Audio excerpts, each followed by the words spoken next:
This is Point FM's nightly news for Monday, the 29th day of January 2018. Welcome to those of you joining us by radio, those of you via our website, pointefmradio.com, and those by our app.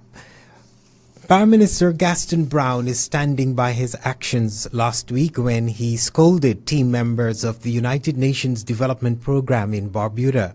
Despite facing criticisms for his actions, the Prime Minister says he views the actions by the UNDP as a form of opportunistic promotion. He ordered members of the organization assisting in the rebuilding of homes on the Sister Isle to remove tags that marked some homes they claimed they were involved in repairing or rebuilt. Prime Minister Brown was not convinced and believes the UNDP is taking credit for what it has not done. My understanding is that UNDP may have given the government about 200 sheets of plywood so far, because most of the material only came in recently. So NODS would have utilized the 200 sheets of plywood on a few buildings, but the work was substantially done by the government of Antigua and Barbuda. So I was surprised to see that properties in which we would have spent hundreds of thousands of dollars repairing had these UNDP stickers as though UNDP did the work. In fact, they also have the information on their website. So I thought that was false representation. One, it would have diminished the extent of work that was done by my government. I mean, we have repaired over 60 properties. We have another 30 on the repairs. In fact, we have to pay the workmen on a regular basis. We have to provide material, and we have. So for an international organization now to come and give a token amount of material, and if you say it's 200 or 300 sheets of plywood, we're talking about a maximum of about maybe 20,000 EC dollars contribution. And for them to take credit for all those buildings, I thought that that was a form of opportunistic promotion. And I said to them, my government will have none of that.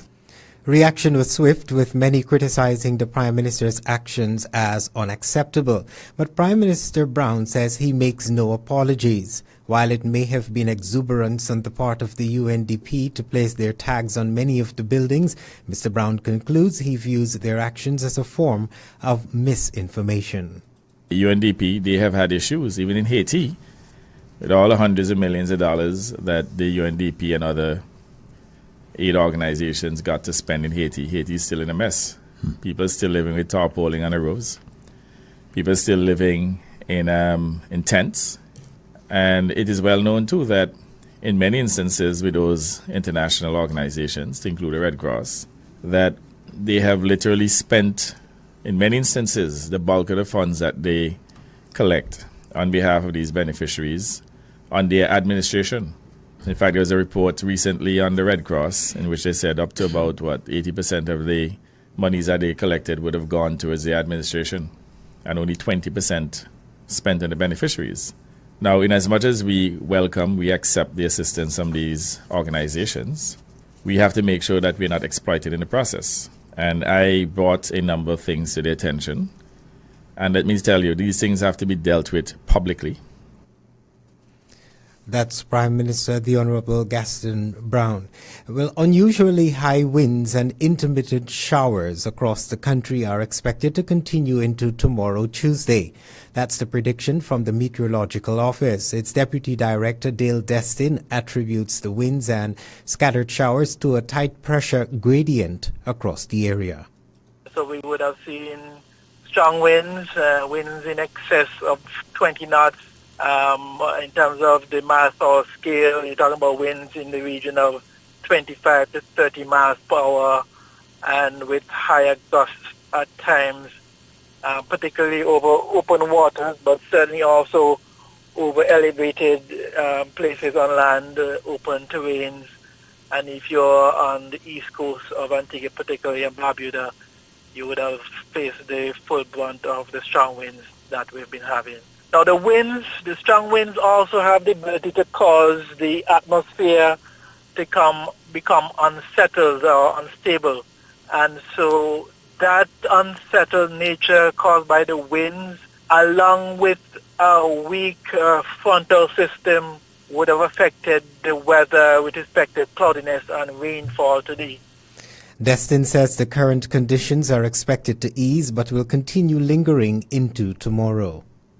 Tomorrow is going to be a notably better or calmer day than today. The winds are expected to start to subside tonight, not much as we have seen today. That's climatologist Dale Destain. Complaints are starting to mount over the poor quality of biodegradable containers being used by some vendors, which are leading to absorption and/or leakage. Food vendors are now required to use alternatives to styrofoam, which was banned from use in Antigua and Barbuda. But consumers are now expressing concerns over the poor quality of some containers being used to hold food.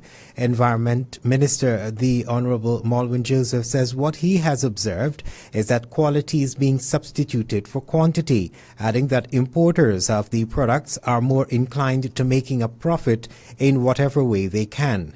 Government has waived taxes that will otherwise apply to the importation of biodegradable products. Taking it a step further, the Central Marketing Corporation will import the containers to show there isn't a major disparity between the new products and the banned item.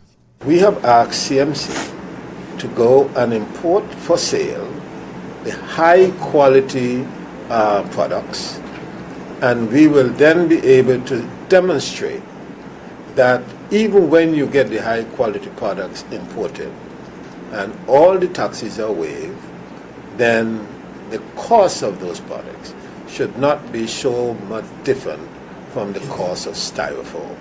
The study has been done. Ms. James went and she did extensive study on this issue, but the fact is people want to make money, and they should be looking to make money on the food and not money on the containers, to be frank with you.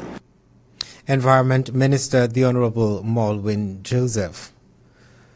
Well, the Health Minister has revealed a troubling situation at Clearview Psychiatric Hospital, where some patients are being targeted and their drug habits fed by some members of the public. The situation came to light when Minister Malwin Joseph met with media practitioners last week. One of the issues, frankly, we face for people with psychiatric problems are people who are using drugs. And what is happening on a regular basis is that people outside traffic drugs through these fences.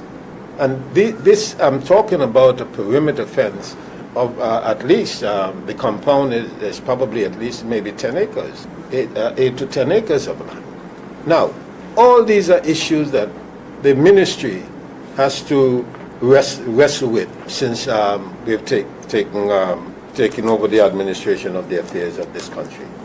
Plans are now being put in place for the construction of a new fence that will replace the chain link barrier in order to prevent such occurrences. Permanent Secretary Joan Carrott explained this. They are being held to determine the suitable material for construction of the fence. She said they have ruled out the use of galvanized since the material can become a hazard, especially during hurricanes. Prime Minister Gaston Brown has issued a stark warning to criminal elements in the country that the government will not slacken their pursuit to find and make them pay for their actions. In his budget presentation last week, the Prime Minister revealed that government will put mechanisms in place to invest in police stations, provide additional equipment and advanced weaponry for the force to deliver the level of service that the population deserves. He stated one way to send a clear signal that government's position on crime is absolutely zero tolerance is to increase the number of trained and armed law enforcement officers who will pursue those who are committed to a life of crime. There is a commitment to improving the effectiveness of judicial and custodial systems. It was also announced that government will accelerate plans to construct and operate a forensics laboratory in order for critical forensic examinations to be conducted locally. Prime Minister Brown noted the importance of tackling social issues also, adding while priority is being placed on crime-fighting strategies, identifying and confronting social conditions are equally important. Let's look at national developments this Monday evening. Grenadians will go to the poll in March. We'll have that story and more in regional developments, and we'll also tell you what's happening on the international scene. And topping those developments is the resignation of the Deputy Director of the Federal Bureau of Investigations. Stay tuned.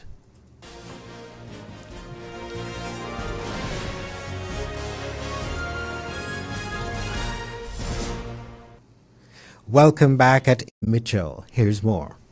Election day is Tuesday, March 13, 2018. Get ready, get moving, keep moving, get ready for your Grenadians may have a few hours to get registered, as Monday 29th January may be the final opportunity to do so. According to the Prime Minister, the Governor-General will issue the wreaths on Tuesday. Once that is done, persons who are not yet registered will not be able to vote in the upcoming elections. The Prime Minister went on to explain what happens next. Tomorrow morning, the Governor-General would be advised by the Prime Minister to dissolve Parliament tomorrow, sisters and brothers. So tomorrow, there will be no parliamentarians from tomorrow evening. In other words, you have a cabinet of ministers running the country. No parliamentarians until you vote. The Governor-General would issue writs, election writs, but will be issued to the supervisor for all the constituencies the next day, Tuesday the 30th, sisters and brothers. So on Friday 2nd, at least 1 or 2 newspapers will carry notice of those writs. Fourth, before the last, nomination day for the new candidates will be Tuesday the 20th of February 2018. Election campaigns from all political parties are expected to go into high gear now that the election date is announced. In Trinidad, prison officers fearing for their lives have started staying away from duty in the wake of the murder of their colleague Davindra Buduram, who was killed after leaving work at a Port of Spain state prison on Friday. Others claim that their lives were being threatened. In an interview yesterday, one of Buduram's colleagues said some officers were staying away from duty and even contemplating tendering their resignations. Prisons Commissioner Gerald Wilson yesterday said all officers are at risk, himself included, but he is prepared to die for what is right. Wilson said prison officers needed to be vigilant, as he noted the threats made on social media. Wilson said he did not get an official report, but learnt that 5 prison officers stayed away from duty on Saturday. He said he heard rumors of officers wanting to leave the service, but did not receive any resignations. Wilson said, however, he had confirmed reports of 5 officers whose lives are in direct threat. He also said there are many others who claim that their lives are under threat, but they are yet to confirm those cases, especially the ones coming to his attention in the aftermath of Buduram's murder. Wilson said the government was now looking at legislation to protect the officers, but it will take time. The Prison Officers Association was expected to meet today with National Security Minister Edmund Dillon on the way forward. From Trinidad to Jamaica, as the Police Service Commission in Jamaica gets ready to start the search for a new police commissioner, there is a suggestion that it's time for the selection process not to be limited to talent within the Jamaica Constabulary Force. Speaking with the Gleaner Power 106 News Center this morning, businessman John Mafood says over the years it has been traditional for the search for the police commissioner to be concentrated within the JCF, but he says this has not been effective. The current police commissioner, George Qualo, will proceed on pre-retirement leave on Wednesday, January 31st. He says it's time for the search to include persons outside the JCF and Jamaica in order to get the best candidate. Mafood says the government may have to substantially increase the remuneration package for the police commissioner to attract the best candidate. According to the chief executive officer of Jamaican Teas, the position of police commissioner may be the most important job in Jamaica at the moment, given the gravity of the country's crime problem. Mahfoud suggests that the remuneration for the police commissioner may have to be increased to the level of the governor of the Bank of Jamaica if the government is serious about attracting the best candidate to the post.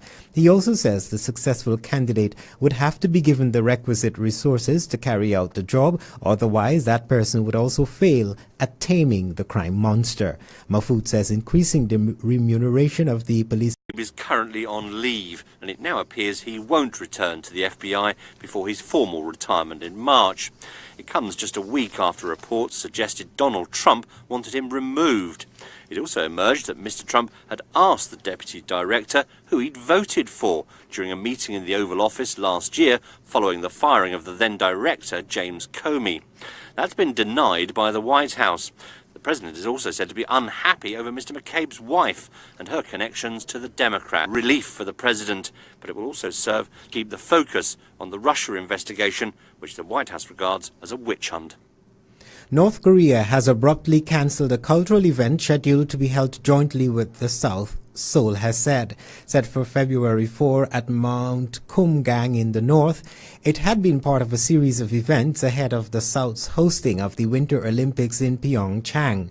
The events and other links during the Games were seen as thawing of ties.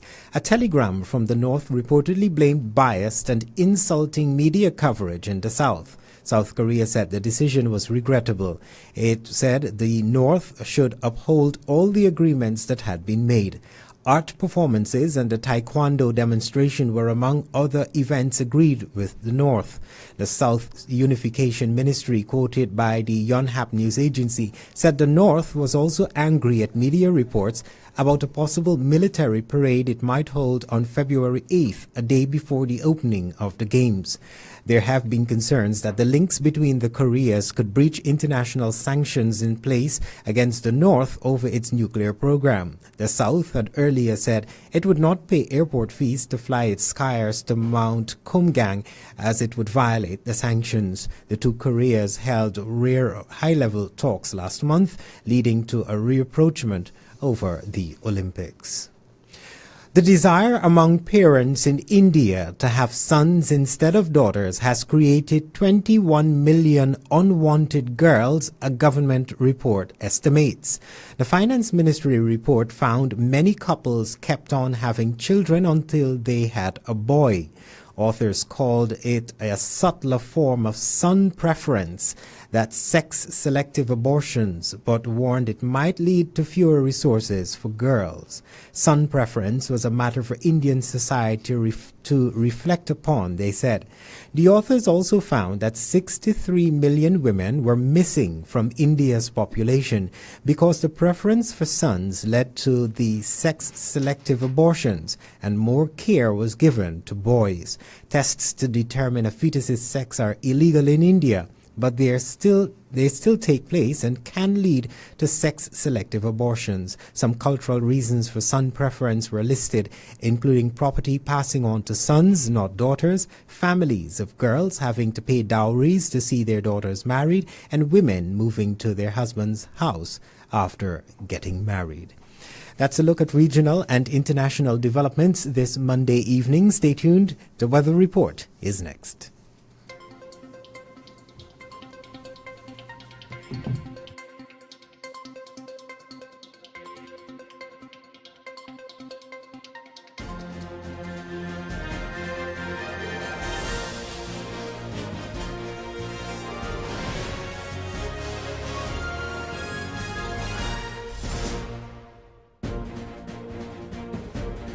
Barbuda for tonight Monday into tomorrow Tuesday, the 30th day of January 2018.